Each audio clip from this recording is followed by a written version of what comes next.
What's up, everybody? I'm Brad Dollar, producer, engineer, and coach. Thank you so much for joining me today.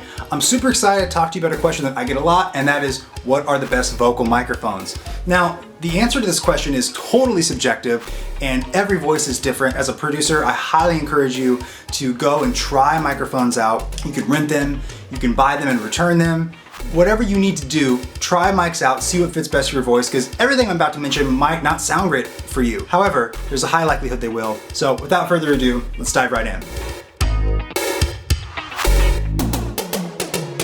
Now, these are in no particular order because, again, it depends on the artist, the song, what's going on in the music. All those things help dictate the actual vocal mic we should use. But one of my favorites of all time is the Telefunken EM 251. This mic sounds amazing. It's so detailed. It sounds really great on male and female vocals. It captures breath in a really powerful way. And the way that it sits in a track, which is really how I judge mics for vocals, meaning the way when you record it, it actually shows up in the music as you're mixing it, the way it actually sits. This mic does it so beautifully. It almost sounds like you don't have to do anything to it after you record it. And that's a really special thing to me as a producer and engineer. I really want to get to that finished part as soon as possible. I want to get to that finished version of that idea as soon as possible so we can stay as close as possible to the inception of the idea. That way it feels more authentic, it connects with people on a deeper level. It's just much better that way. I love that mic. It's a tube mic, it's very big, it's very expensive, and it's very worth it. Now, there are reissues and there's vintage ones. I would highly recommend a reissue, even though maybe they're not using the exact same old tube the vintage ones use. The reissues are current, they work excellently, they're not gonna break, and Telefunken is still in business, so you can actually get support from them if something happens. So the Telefunken EM 251, big winner. Another vocal mic I love, surprisingly for a lot of people, is the Shure KSM44. Now, I love this mic because I love how cheap it is and how good it sounds. For a mic that sounds like a U87 to be under $1,000 and to be so rugged and so smooth and to fit into tracks so well is kind of a steal. We don't talk about it a lot because that microphone is sort of overshadowed by so many other competitors in that range. You know, the Neumann TLM103, the AKG C414, they're both kind of in that sub-$1,000 range.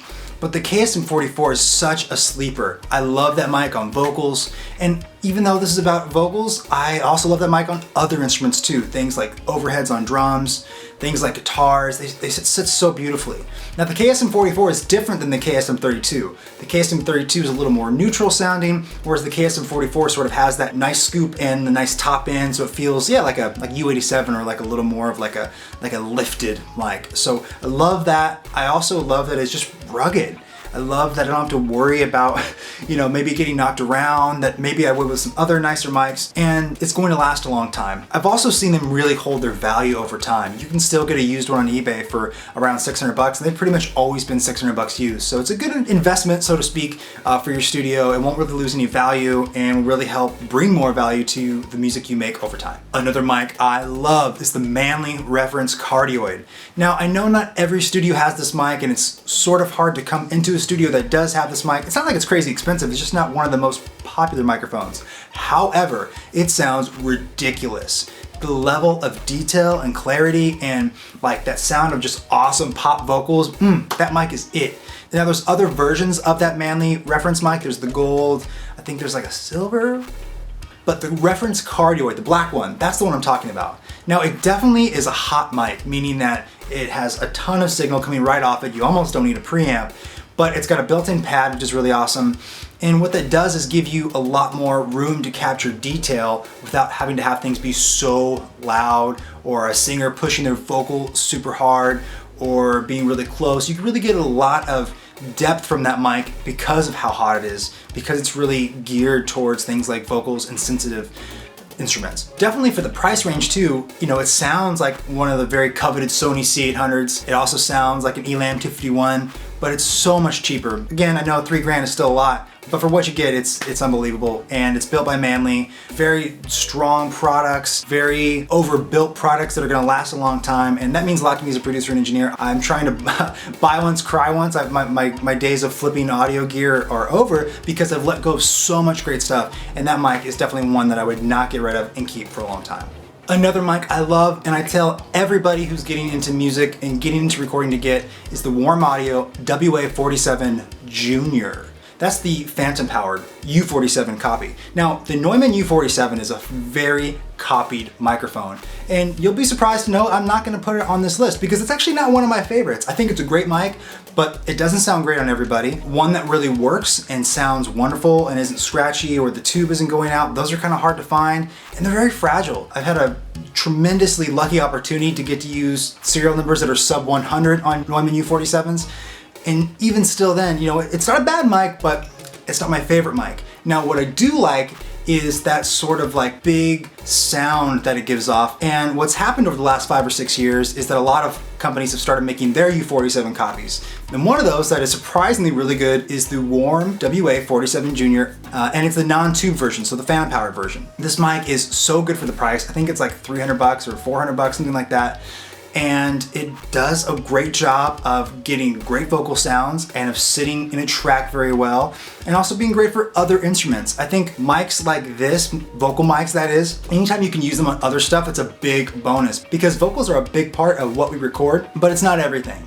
So if you spend a lot of money on a mic, it's nice to be able to use it on other stuff. Now having something like a Warm 47 Junior, which is very cheap, you can get 2 of those and you can have, you know, a setup for 2 vocalists, you can use them for overheads on drums, you can use them for other instruments. So the price range is like, why not for that mic? I can't recommend it highly enough. Now, I don't think Warm stuff is as rugged as some of the other things I mentioned, but it's not meant for being taken on the road. It's meant for being put on a mic stand in the studio and being put back in a drawer when it's done. So if that's your intent, I think the Warm WA47 Junior is a great choice in the budget range and still sounds great. It's gonna fit in your tracks awesomely.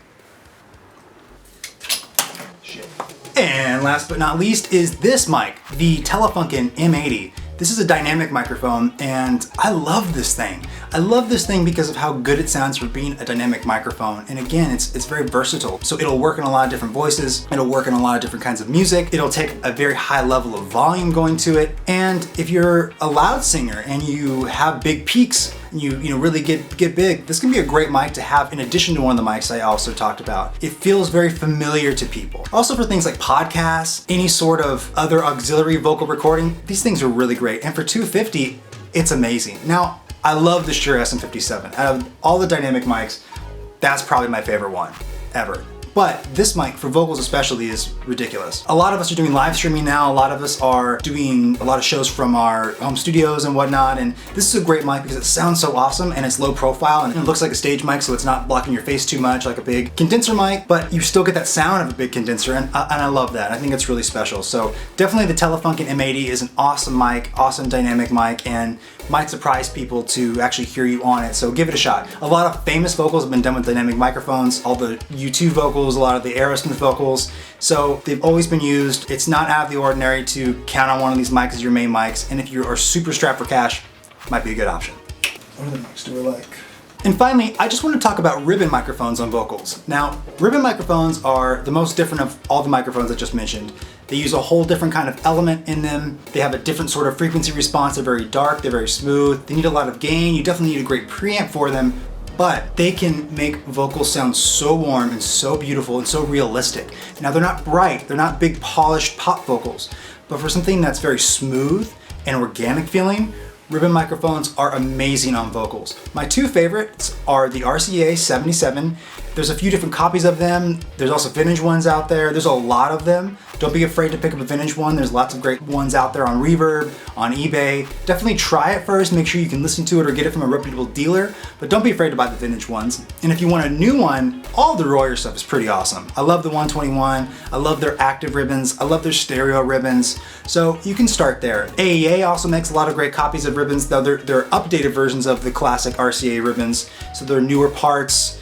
They are, built to a newer standard, and there's an actual crew out there that can fix them if they break. So if you're looking for a new classic sound, a ribbon might be a great way to go. AEA is a great brand, and if you want sort of that ribbon sound, but you want something very modern and fresh and robust, then I definitely recommend the Royer stuff. Well, I hope that was helpful. Honestly, I could talk about vocals and vocal microphones and recording all day, so if you have questions, leave them in the comments. I'll definitely get to them. You can also follow me on Instagram at BrettKDollar.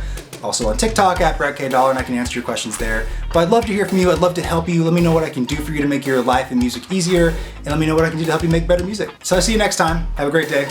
Talk soon. Also, like and subscribe.